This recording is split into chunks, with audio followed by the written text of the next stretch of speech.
पहले हम ये समझते हैं कि नेशनलिज्म इन इंडिया का मतलब क्या होता है। तो नेशनलिज्म का मतलब होता है अपने देश के प्रति प्यार और गर्व की भावना होना, जिसे हम आसान भाषा में देशभक्ति भी कह सकते हैं। तो आखिर हमारे देश इंडिया के लोगों के बीच में देशभक्ति की भावना कैसे पैदा हुई और इस फीलिंग को पाने के लिए हमारे देश के लोगों ने क्या क्या स्ट्रगल किया, चलिए जानते हैं इस वीडियो में।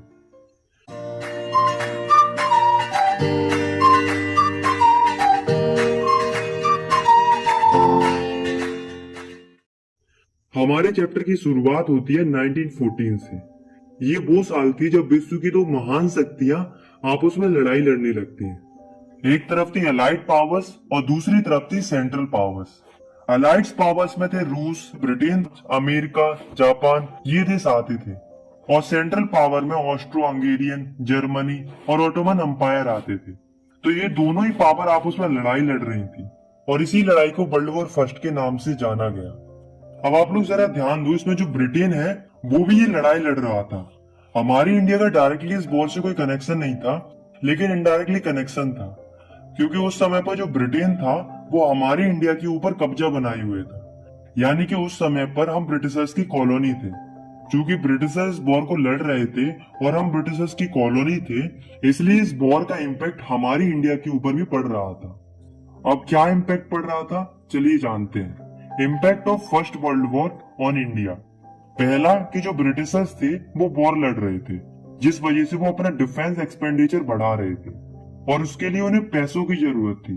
तो इसके लिए जो ब्रिटिश गवर्नमेंट थी वो कस्टम ड्यूटीज बढ़ा देती है और इनकम टैक्स इंट्रोड्यूस कर देती है। टैक्स बढ़ाने के कारण महंगाई बढ़ती जा रही थी। हर वस्तु की कीमत लगभग दुगनी हो चुकी थी, जिसके कारण लोग बहुत परेशान थे। लोगों का बुरा हाल था। ऊपर से जो ब्रिटिश गवर्नमेंट थी वो इंडियन लोगों को जबरदस्ती ब्रिटिश आर्मी में भर्ती कर रही थी, जिस वजह से लोगों को बहुत गुस्सा आ रहा था। हमारे देश के लोग परेशान तो थे ही, ऊपर से जो प्रकृति थी वो भी हमारा साथ नहीं दे रही थी। 1980, 19 और 1920-21 की जो फसलें थी वो बरसात ना होने के कारण खराब हो जाती है और देश में खाने की कमी हो जाती है, जिस वजह से लोग भूखे मरने लगते हैं। और साथ में यही वो समय था जब देश में एक महामारी फैल रही थी जिसका नाम था इन्फ्लुएंजा एपिडेमिक, जिससे कई सारे लोग मर जाते हैं।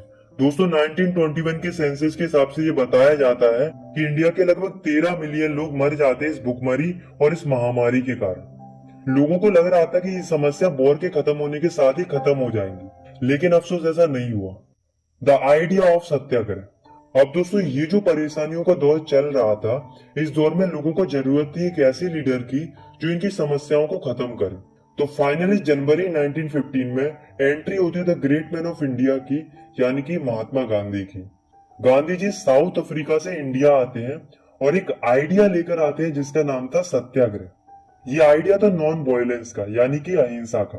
गांधी जी कहते थे कि हमें जो भी लड़ाई लड़नी है उसे हम प्रेम से लड़ेंगे, बिना किसी अस्त्र का इस्तेमाल किए, सत्य की राह पर चलकर और शांतिपूर्ण तरीके से। गांधी जी ने इंडिया आने से पहले साउथ अफ्रीका में 1906 में अपना सबसे पहला सत्याग्रह आंदोलन ऑर्गेनाइज किया था, जो कि साउथ अफ्रीका की रेसिज्म सिस्टम के खिलाफ था। गांधी जी का यह आंदोलन सफल रहा था और उनके इस नए आइडिया की वजह से उन्हें साउथ अफ्रीका में खूब पॉपुलैरिटी मिली थी। और फिर जब वो इंडिया आए तो उन्होंने भारत में भी 3 अलग अलग जगहों पर सत्याग्रह आंदोलन स्टार्ट किए। तो भारत के अंदर गांधी जी ने सबसे पहला सत्याग्रह आंदोलन 1917 में स्टार्ट किया था, जो कि था चंपारण, बिहार में। तो ये लॉन्च किया गया था इंडिगो फार्मर्स के लिए। उस समय पर क्या हो रहा था कि जो ब्रिटिशर्स थे वो इन फार्मर्स को फोर्स करते थे इंडिगो की फसल उगाने के लिए, यानी कि नील की फसल उगाने के लिए। और जहां कहीं भी ये फसल उगाई जाती थी वो जमीन बंजर हो जाती थी। ऊपर से जो ब्रिटिशर्स थे वो इन किसानों को पैसे भी कम दे रहे थे। मतलब एक तो किसानों की जमीन भी खराब हो रही थी, ऊपर से उन्हें पैसे भी कम मिल रहे थे।